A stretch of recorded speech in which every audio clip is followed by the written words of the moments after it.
నమస్కారం. CCC digital 230 news బులెటిన్కి స్వాగతం. ఇప్పుడు ఫటాఫట్ న్యూస్.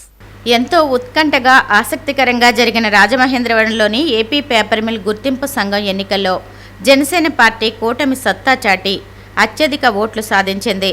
నిన్న ఉదయం పోలింగ్ జరగ్గా సాయంత్రం ఫలితాలు విడుదలయ్యాయి.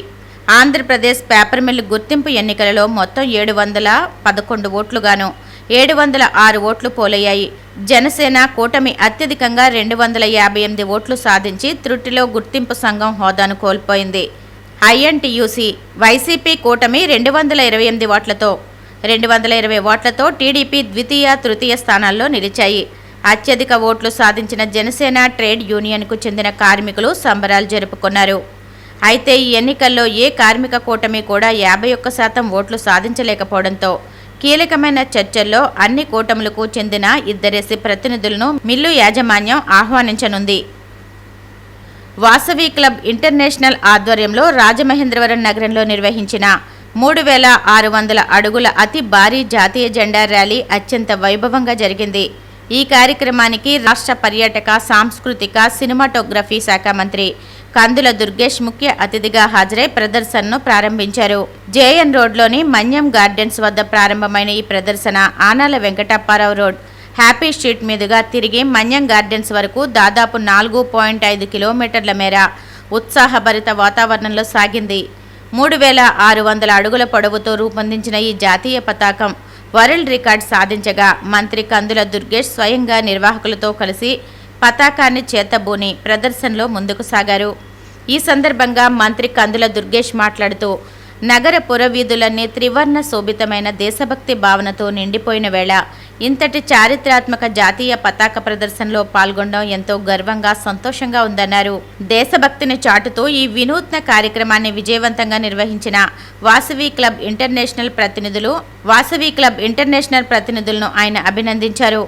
ఈ భారీ ర్యాలీలో Vasavi club international president Siddha Venkata Suryaprakash రావు, executive vice president Garlapati Srinivasulu, సంస్థ ప్రతినిధులు బోడా వీర్రాజు, ఎరుకుల రామకృష్ణ, పువ్వాడ నారాయణ, దొంతి లక్ష్మీనారాయణ గుప్తా, బోడా సాయి సూర్యప్రకాష్లతో పాటు పెద్ద సంఖ్యలో సభ్యులు, స్థానిక ప్రజలు, విద్యార్థులు పాల్గొన్నారు.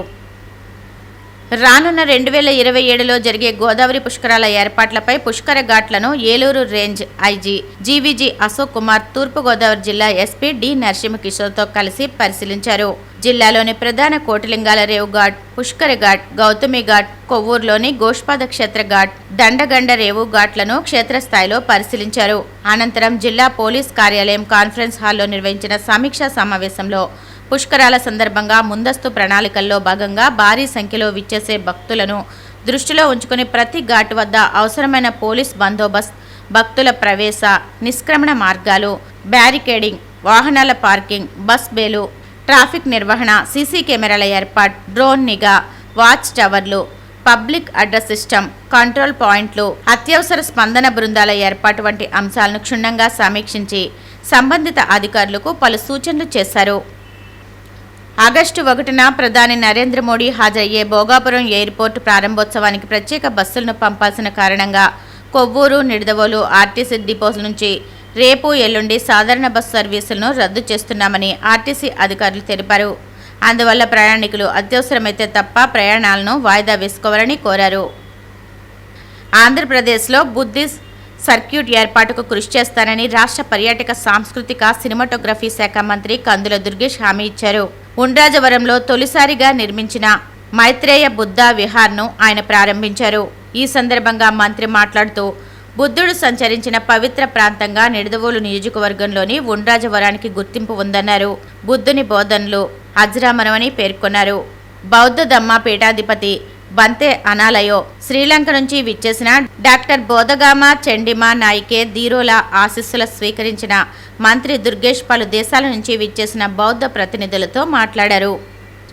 ధవళేశ్వరం ప్రభుత్వ జూనియర్ కళాశాలలో బుధవారం కళాశాల ప్రిన్సిపల్ ఆర్ఐఓఐ శారద పర్యవేక్షణలో ఇన్ఛార్జి ప్రిన్సిపల్ విఎస్ శేఖర్ బాబు అధ్యక్షతన ప్రముఖ సాహితీవేత్త ఆచార్య సి నారాయణ రెడ్డి 95వ జయంతి కార్యక్రమాన్ని నిర్వహించారు. సినారే చిత్రపటానికి పూలమాలలు వేసి అధ్యాపకులు, విద్యార్థులు నివాళులర్పించారు. ఈ సందర్భంగా ఇన్ఛార్జ్ ప్రిన్సిపల్ విఎస్ శేఖర్ బాబు మాట్లాడుతూ, ప్రముఖ సాహితీవేత్త ఆచార్య సి నారాయణ రెడ్డి తెలుగు సాహితీ ప్రపంచంలో చెరగని చిరునామా అని కొనియాడారు. సాహిత్య రంగంలో సినారే కృషి ఎన్నటికీ మరువలేనిదన్నారు. తెలుగు అధ్యాపకులు పి. భాస్కర్ మాట్లాడుతూ సాహితీవేత్తగా, కవిగా, అధ్యాపకునిగా, సినీ గేయ రచయితగా, రాజ్యసభ సభ్యునిగా సేవలందించిన ఆచార్య సినారే పదాలు మనసుకు హత్తుకుంటాయన్నారు.